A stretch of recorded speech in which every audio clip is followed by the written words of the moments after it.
یہود جو مدینے میں کافی تعداد میں رہتے تھے، ان کی مدینہ بدری یعنی مدینہ سے ان کو نکال دیا گیا۔ یہود کو مدینہ سے کیوں نکالا یہ تو آپ کو پتہ ہے، انہوں نے غزوہ بدر میں پہلے مسلمانوں کے ساتھ دغا کیا، پھر غزوہ احد میں مسلمانوں کے ساتھ دغا کیا، تو جنگ بدر کے بعد بنو قنیقہ اور جنگ احد کے بعد بنو نذیر یہودی قبیلوں کو مدینہ سے نکال دیا تھا، اور یہ جو قبائل تھے بنو قنیقہ کے اور بنو نذیر کی، یہ خیبر اور شام میں آباد ہو گئے تھے۔ خیبر کے یہودیوں نے قریش بلکہ پورے عربوں کو مسلمانوں کے خلاف اکسایا اور ابھارا، اور انہوں نے کفار کو مجبور کیا کہ وہ مسلمانوں سے جنگ کریں۔ تو یہ جو یہود تھے، جب ان کو مدینہ سے نکال دیا تو خیبر میں جا کر یہ زیادہ خطرناک ہو گئے۔ تو اب اس کے ساتھ ساتھ قبائل جو تھے، عرب قبائل تھے جو کہ قریش مکہ کے حلیف تھے، ان کا جذبہ، قبائل کا جذبہ انتقام،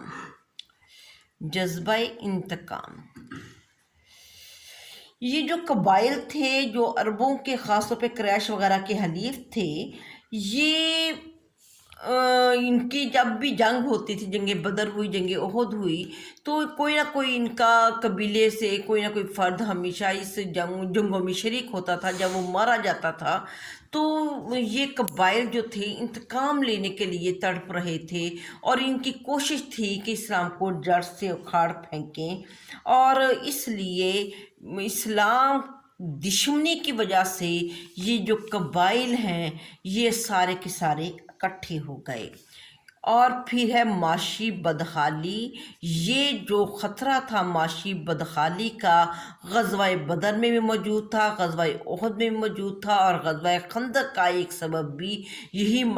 معاشی بدحالی تھی کہ کفار مکہ کو یہ خوف تھا کہ اگر مسلمان ایک قوت بن گئے تو یہ ہمارے لیے تجارتی شاہراہ کو بند کر دیں گے، اور ان کی تجارت بالکل ختم ہو جائے گی، اور وہ بھوکوں مر جائیں گے۔ اپنی اس معاشی بدحالی کو وہ دیکھتے ہوئے انہوں نے غزوہ خندق لڑی۔ اس کے بعد ہم دیکھتے ہیں کہ بدر میں نہ آنے کی بدنامی، قریش نے جنگ احد کے موقع پر چیلنج دیا تھا کہ وہ بدر میں اگلے سال آئیں گے، اور اس قسم کا وہ مطلب اپنا جو عہد کو نبھانے کے لیے ابو سفیان آیا، اور اس نے ایک مسلمان کو شہید کیا اور چراگاہ کو نقصان پہنچا کر وہ واپس چلا گیا۔ مسلمانوں نے تعاقب کیا لیکن اس کو مقابلے کی ہمت نہ ہوئی، وہ فرار ہو گیا۔ تو یہ بھی ایک وجہ تھی کہ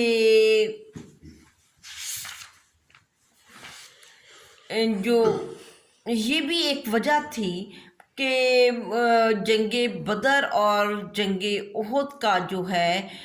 ایک منطقی جو انجام تھا اس تک پہنچانے کے لیے ان لوگوں نے غزوہ خندق لڑی۔ عربوں کی مدد،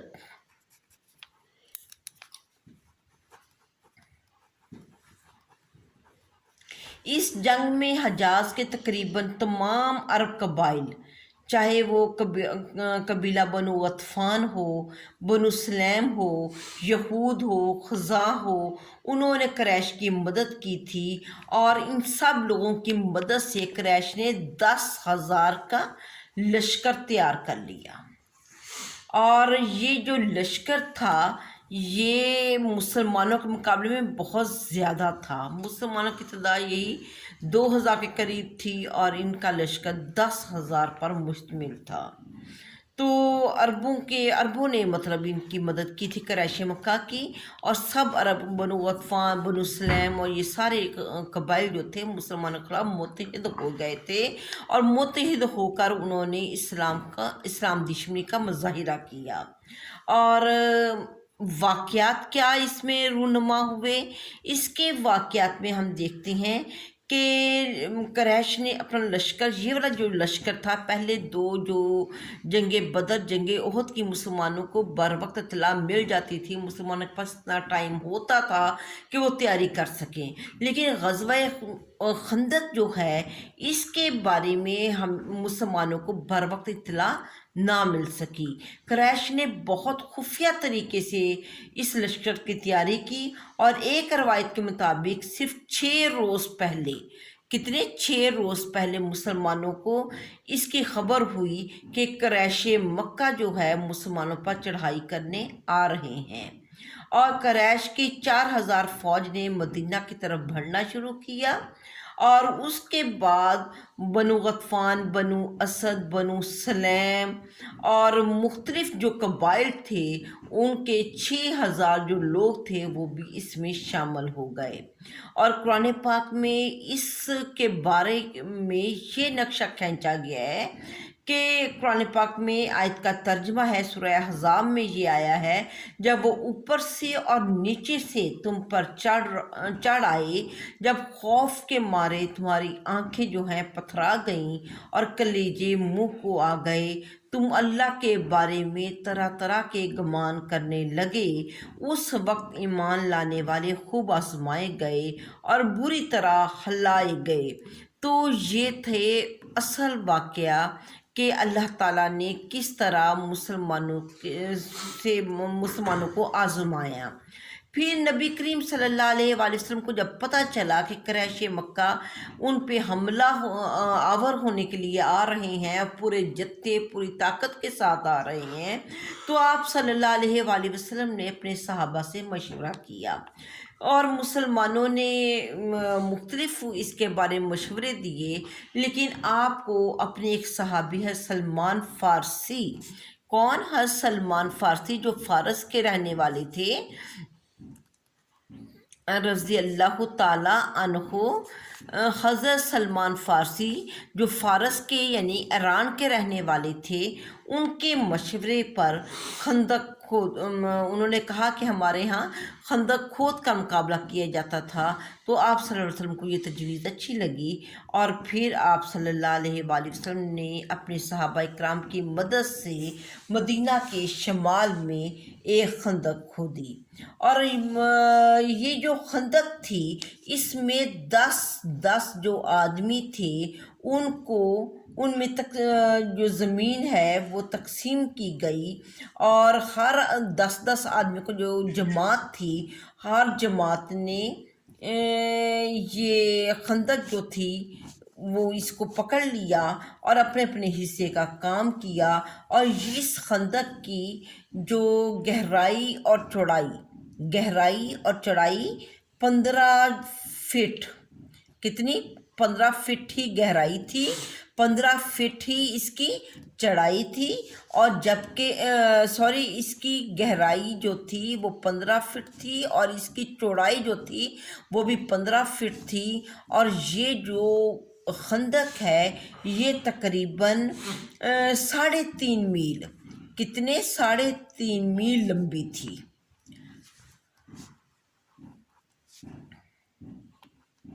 3.5 میل لمبی تھی، 15 فٹ اس کی چوڑائی تھی، 15 فٹ ہی گہرائی تھی، 3.5 میل لمبی تھی،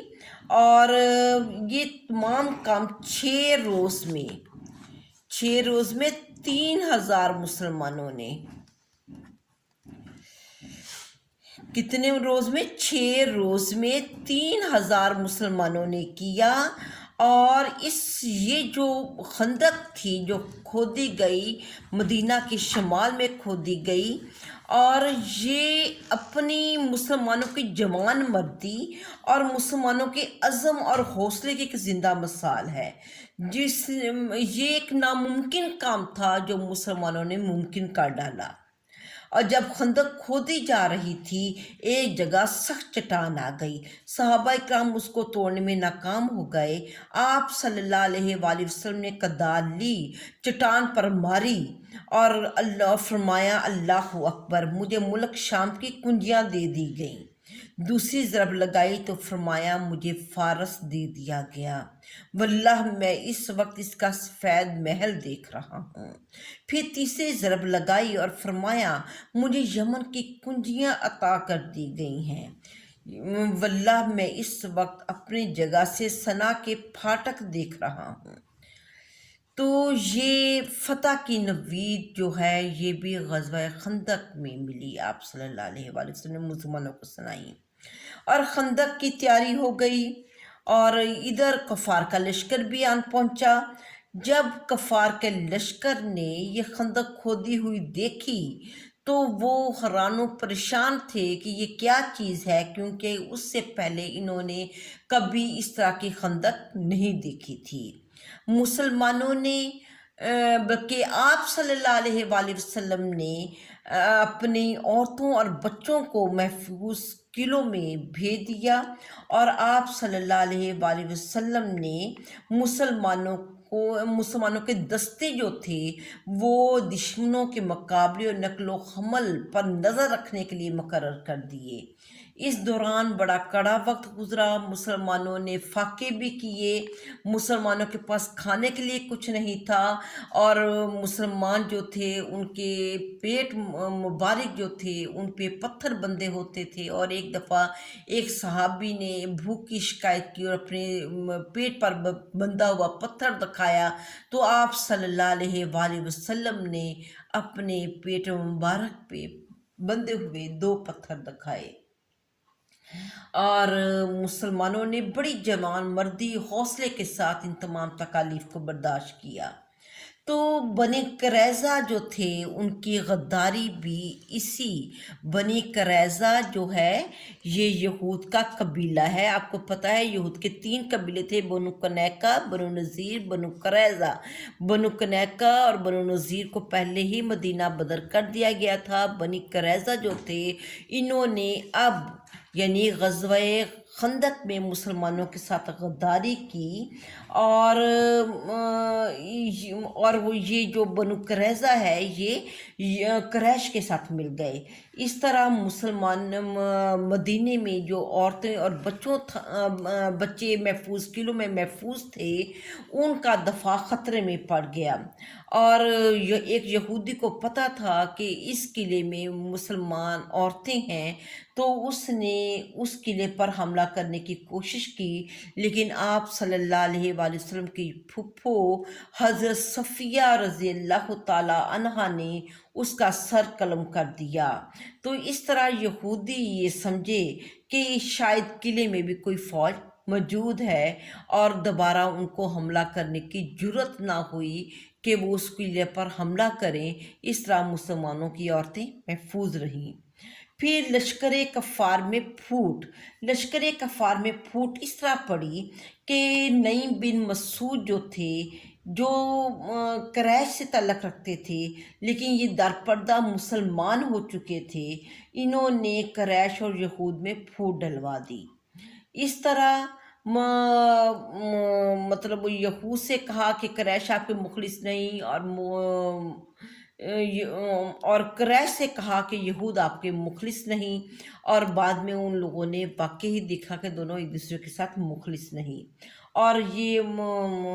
مطلب پھر دونوں کے درمیان جب پھوٹ پڑ گئی تو یہ کوئی بھی مل کر کوئی بھی کاروائی نہ کر سکے۔ یہ اللہ کی خاص رحمت تھی، اور اللہ تعالیٰ نے یہ خاص کرم کیا، اگر یہ کرم نہ ہوتا ورنہ شاید مشکل ہو جاتی۔ اور اسی طرح یہ جو محاصرہ تھا یہ تقریباً 23 دن تک جاری رہا۔ کتنے 23 دن تک جاری رہا، اور اس دوران مطلب 10,000 کے لشکر کو کھانا دینا اور ان کی رہائش کا انتظام اور ان کے کھانے کا انتظام ایک بہت بڑی اس میں وہ تھا، اور اس سے بہت بڑی ڈیوٹی تھی کہ اتنے سارے لوگوں کو 3 ٹائم کھانا دینا، تو جس سے ان کی رسد ختم ہو گئی، اور خندق نے کفار میں یکسوئی ختم کر دی، اور جس سے یعنی کہ جو وہ جوش و خروش سے آئے تھے، جب 23 دن تک محاصرہ کرنا پڑا اور ان کی وہ کھانے پینے کا سسٹم جو وہ سامان لائے تھے وہ بھی ختم ہو گیا، تو اس سے ان کا وہ جوش و خروش کم پڑ گیا۔